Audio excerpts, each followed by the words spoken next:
مجموع زوائد میں حضرت مولا علی شیر خدا رضی اللہ تعالیٰ عنہ کی حدیث مروی ہے۔ ایک بدو آ گیا حضور کی بارگاہ میں کچھ مانگنے کے لیے۔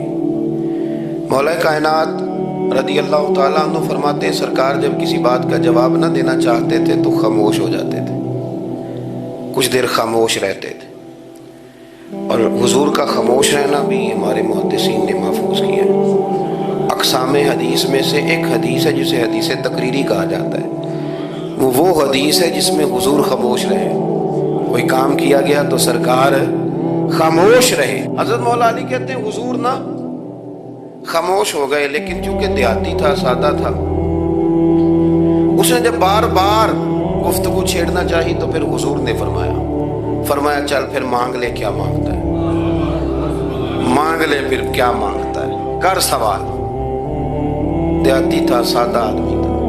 مولا کائنات فرماتے ہیں ہمیں یوں لگا کہ اب نہ یہ آخرت اپنی سوار جائے گا، جنت کا سوال کرے گا، لیکن بڑا ہی سادہ تھا۔ مانگنے پہ بھی آیا تو کیا مانگا؟ کہنے لگا یا رسول اللہ صلی اللہ علیہ وسلم میں نے سفر کرنا ہے، مجھے ایک اونٹنی عطا کر دیتے۔ حضرت سلطان باہو سے کسی نے کہا کہ بڑے لوگ مرید ہوتے ہیں، تو فرمانے لگے رابطہ طالب کوئی نہیں ملے، جو ملے طالب زرد ہو۔ تو نبی پاک صلی اللہ تعالیٰ علیہ وسلم سے کہنے لگا ایک اونٹ دے دیں آنے جانے کے لیے۔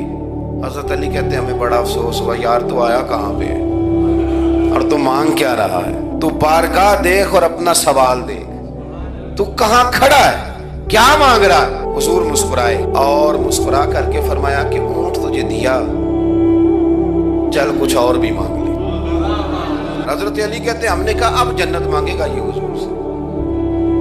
تو بڑا ہی بھولا تھا، کہنے لگا جی اگر آپ کچھ اور بھی دینا چاہتے ہیں تو اونٹ پہ ڈالنے کے لیے کجاوا بھی دے دیں۔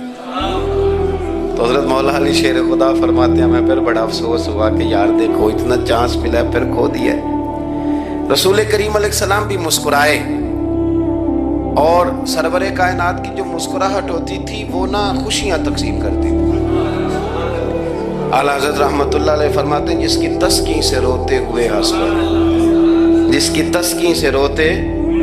اب یہاں سوال پیدا ہوتا تھا کہ پھر اس مسکراہٹ کے لیے تو انتظار کرنا پڑتا ہوگا کہ حضور مسکرائیں تو روتے ہوئے ہنسیں۔ تو اگلا شعر بھی ہے اور جواب بھی ہے۔ فرمانے لگے جس کی تسکین سے روتے ہوئے ہنس پڑیں اس تبسم کی عادت پہ لاکھوں سلام۔ یہ تو عادت ہے حضور کی، یہ تو عادت ہے مسکراتے رہنا۔ تو حضور بھی زیر لب مسکرائے۔